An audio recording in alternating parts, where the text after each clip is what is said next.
Hello and welcome to 5 Minutes in North Grenville. My name is Dr. David Shanahan. I'm the historian with the North Grenville Historical Society, and this is a series of short videos on interesting and historical sites around the municipality.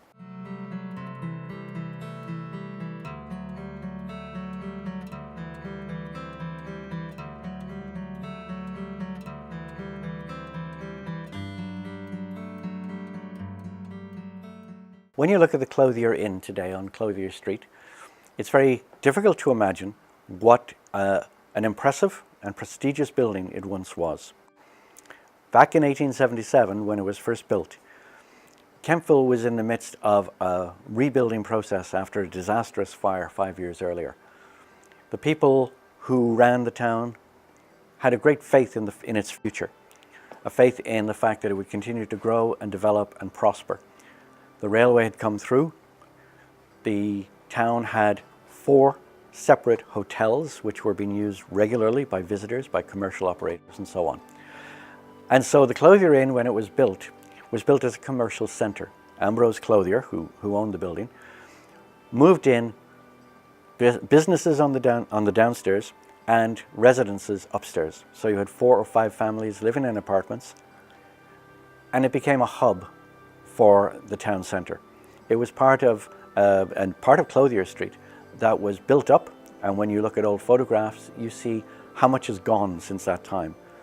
It was next door to a major hotel on the corner of Prescott Street and Clothier, White's Hotel, which was one of the most important establishments.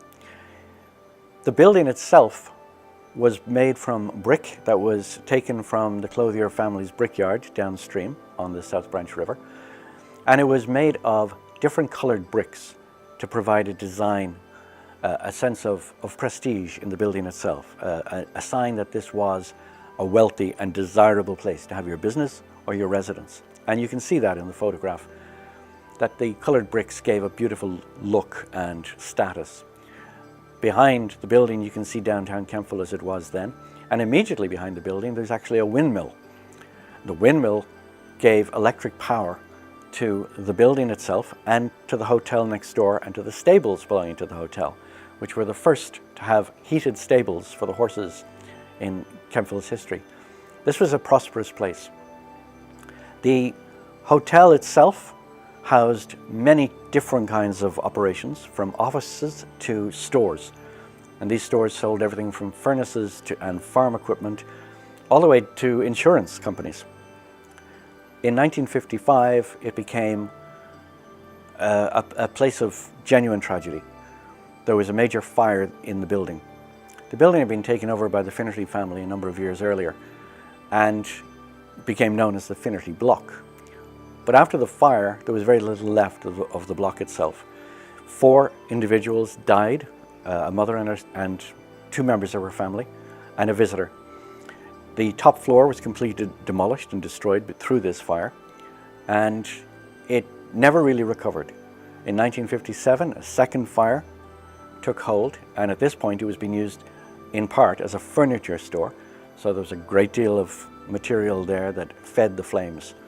By the time this fire was over, the building was reduced to 1 story, and very much the 1 story that exists today. It remained in operation as a site for the Finnerty auctions until about 1988, when it was sold to a hotel chain.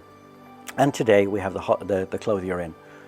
But looking at this building now, this 1-story brick building, it's very difficult to imagine the building that's shown in 1878 as this beautifully designed 3-story house and property.